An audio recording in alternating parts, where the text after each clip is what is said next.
Hi mga ka-team! Magandang hapon po sa inyong lahat dyan. So for today's video po pala mga ka-team, gawa po pala tayo ng cake gamit po yung Milo at saka yung itlog po mga ka-team. Ito lang, sobrang easy lang talaga nito mga ka-team kasi pag mix lang talaga, wala na po kami i-add nito. Pero yung sabi ng kasi nagtingin-tingin po kami na ma-video po mga ka-team kasi wala po kaming maisip po kung anong i-vlog po namin. So, buti na lang, nakakita po kami na ganito po yung pagluto niya po ba. So, ayan, kasi may na tayo, parang homemade na po ito na cake ba. Gamit yung Milo. Ayan. So, mag-start na po tayo. I-ano muna natin. Ayan, so, i-mix na po natin lahat. Ayan. So, bali po pala mga ka-team, 4 na Milo po yung gagamitin po natin. At saka 2 itlog po. 2 large egg. So, mga Ayan natin. At wala po pala kaming yung, yung lanera na Molder. molder na circle po ba. Kaya ito na lang pong lanera. Lianera. 2 lianera. Yung gagamitin. And so, matuto po tayo mag-bake po mga ka-team. And so, sobrang na talaga, comfortable na talaga namin kapag mag-bake kami kasi meron na po kaming steamer. Ayan. Anytime po kami makapag-bake or makagawa ng Gamit lang yung steamer. So, yung 2 itlog. So, malapit na po pala yung pasukan po mga ka-team. So, balik eskwela sa Ayan. So, mga June 8 po yung starting sa klase. Kaya dapat maging na tayo ba. Ayan. Ito na siya. So, linisan muna natin ito mga ka-team. Para maganda po tignan ba.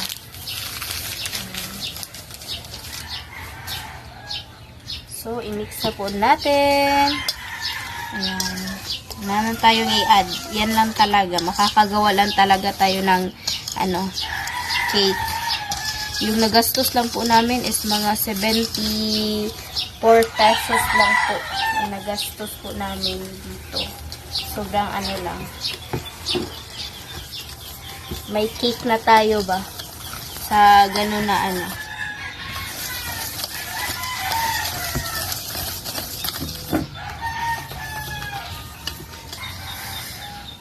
ganito po yung texture niya po mga ka-team. So, nagpainit na po pala kami ng tubig po dito. Para pag pagtapos po nito is na po namin ba, malagay na po namin. Ayan. So, sana nakita nyo po yung upload po namin kahapon kasi nagamit po namin ulit yung At saka ngayon rin po, yung steamer. Thank you ulit kay Tita Nene. Thank you po kasi binigyan nyo kami ng steamer po ba. Ayan. So, yung sana nakita nyo po yung siomai kahapon po mga ka-team ba. Ayan. So, ito lang. Mix lang po mga ka-team. Dapat ma-mix lahat. Dapat yung walang buo-buo po mga ka-team. Ano siya? Yan. So, mamaya mga ka-team. Ilagay na lang na po siya mga ka-team. So, gamitan po natin ito sa paglagay po sa lanera. Gano'n na. Ayan. Pagkasya lang po natin yung 2.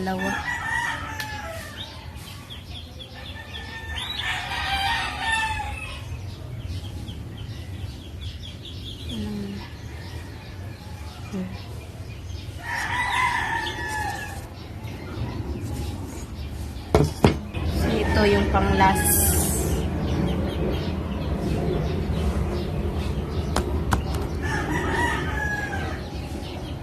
So, yan. So, update na lang po mga ka-team ha. Ayan, hindi ko po kasi po ako dito ba. And so, let's go. So, tapos na po itong mga ka-team. Ayan na siya. So, natin ng towel. Duwa lang ng tungaan lang na day. natin. So, ito na siya. Ayan. Lagyan na po ng fuel. Ilagay na po natin dito. Kasi, dapat need siya isalang po ng 25 to 30 minutes. Ayan na siya. Medyo yung ano natin, hindi magka-size yung ano natin ba? Lanera po natin. Ayan, okay lang po yan. Sobrang gaan lang talaga niya.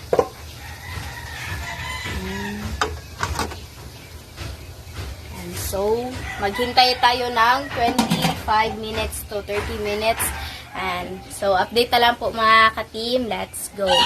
So, mga ka-team, habang naghihintay po tayo ng 30 minutes po, pakita ko po sa inyo sa yung orchids po namin. Yan, namulaklak na po siya mga ka-team. Sobrang ganda niya talaga tignan kasi hinihintay talaga ni mama na mamulaklak po siya ba.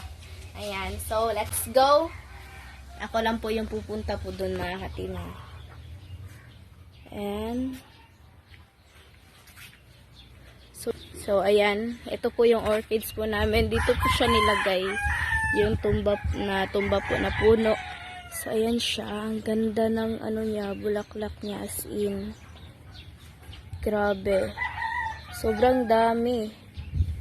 Ayan. Ito yung ano, mga bet ko talaga. Yung ganito yung pagbulaklak niya, oh. Pasensya na po kayo dyan mga hatin, ha. Kasi dyan po kami nag-ano ba. Ayan siya. Ang ganda niya talaga. Pero yung iba, hindi pa po namulaklak po ba. Maghintay-hintay pa po tayo ng matagal bago po siya mamulaklak. Ayan. So, like tayo, si mama nandyan, no? Si mama. Ayan. So, tayo. Mga 26 minutes pa po yung natin. Hintayin po natin para po dito. Medyo matagal-tagal po siya yung hihintayin po natin. And so, mamaya na lang po. Kasi, yun lang. Share ko lang na may na kami. May bulaklak na po kami sa orchids. So, tapos na po yung 30 minutes po mga ka-team. So, ito na siya. I-oopsan it. Oo. Ito na siya. The moment of truth. Ayan na. Okay, gamitan ako yung nani. Ano dahil? Wala na ito. Wow! Wow! Wow! Amazing! Woo! Wow! So, ayan na siya. Uy! Wala. Konti lang siya. Ayan, so, okay na siya. Okay na po siya mga ka-team. So, update na lang po tayo sa kain. Let's go. So, mga ka-team, ito na po siya. Ito yung, merienda po natin ngayon. So, mag-pray muna tayo mga ka-team. In the name of the Father, the Son, and the Spirit. Amen. Bless us, O Lord, for this bread we which we are about to receive from the bounty through Christ, O Lord. Amen. In the Father, the Son, and the Holy Spirit. Amen. So, ito na po siya mga ka-team. Ayan yung, siya ba? Sobrang sarap. Milo. Milo na cake. And so, magkuha na tayo. Milo na lang, 2 ingredients lang yung ginamit. Sobrang na. Pwede dito. Ang bango. As in bango. Testing. First The bite. moment of truth.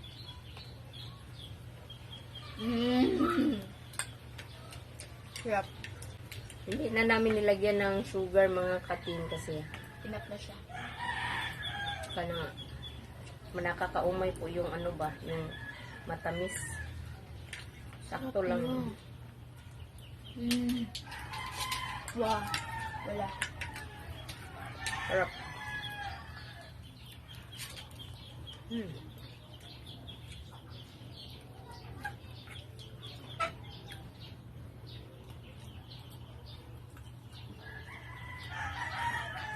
Cake talaga. Cake talaga. Hindi siya fake na cake. Cake talaga. Hindi nagagawa yung yung dalawang ingredients lang ba nagagawa talaga siya. Sarap niya.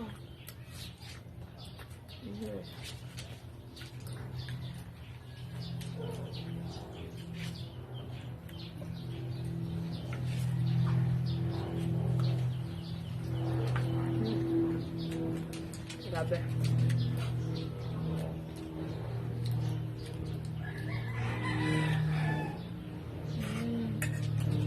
Pasensya na po mga katima kasi medyo takaw ko talaga.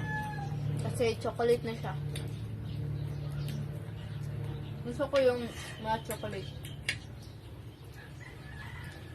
Ano tayo, mag-practice tayo mga katim. Para marami tayong matutunan ba. Sobrang easy lang talaga nito. Saka konti ng ingredients. Kung gusto niyo ng instant cake na two ingredients lang yung gagamitin, ito lang po. Sobrang easy niya.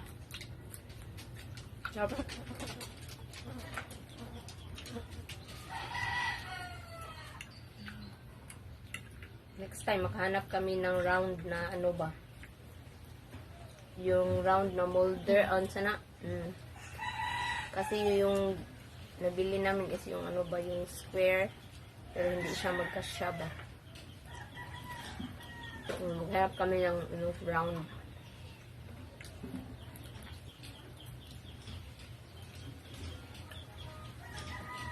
Sarap. Super sarap niya talaga. As in.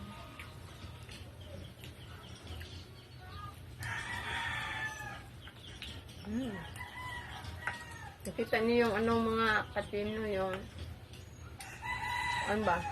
Orchids, no? Ang ganda niya. Ilang taon na yan sa akin mga katin, pero ngayon pa talaga ano siya, namumulaklak ba? So yun. Grabe. Hindi ko pa alam kung anong kulay yung ano niya, yung flowers niya at saka yung ano yung magiging hitsura ba. So yun, nakita ko na ang haba niya at saka yung mga ano niya, mga bulaklak. So yun. Hindi ko inakala na ano talaga siya ba, mamulaklak ko talaga siya kasi sobrang tagal na talaga sa akin yan. Mga ano na, yung ano pa si Bunso, maliit pa si Bunso nun. Mga Hindi pa kami nag-vlog. Nandyan na yan. Pero ngayon pa mga talaga. 10 years, mga 9 years. Ngayon, or yung 9 kaka-ano lang ni Bunso ba? Di, Kaedad lang ni Bunso. Yan. Nahingi ko yan sa ano. Ang bigay yan ng kapatid ko ba. Mahilig din siya sa tanim. So, binigyan niya ako ng konti. Kasi konti lang yung sa kanya. Tsaka hindi ko in-expect na dadami talaga siya. So, transfer ko ng ilang mga ano sa kahoy. So, yun. Medyo dumami na po siya ngayon. At tsaka at last, na siya, namulaklak na po ba. Yun. so siya, sobrang ganda niya talaga tignan. Yung ano niya, At saka yung kulay niya, no, kakaiba rin. Yung kulay niya. may pagka, yung like parang yung orange at saka yung yellow pinagsama. Kakaiba yung kulay din. Iwas sa lilit.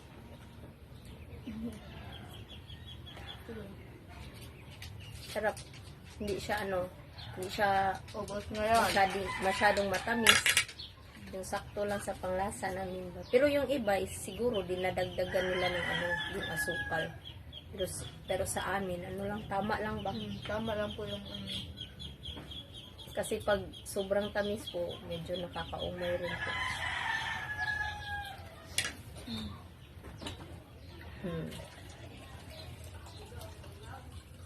So, ito lang yung merienda.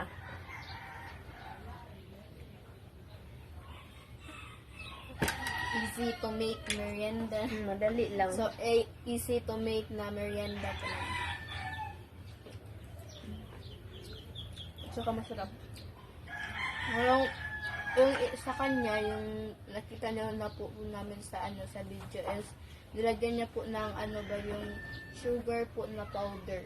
Yung sa topping sa pero wala man tayong sugar na yung sugar powder. So, wala lang. At saka yung coco, wala man tayo. So, ito lang. At least, masarap din po. So, next time, makakagawa tayo ng hindi na lang Milo na cake. Baka Cake na talaga yung ba? mga moist cake na, chocolate moist cake, yung mga ganun mga katim. So, yun. So, Yan, so, hanggang dito na lang po magtatapos yung video po mga katim.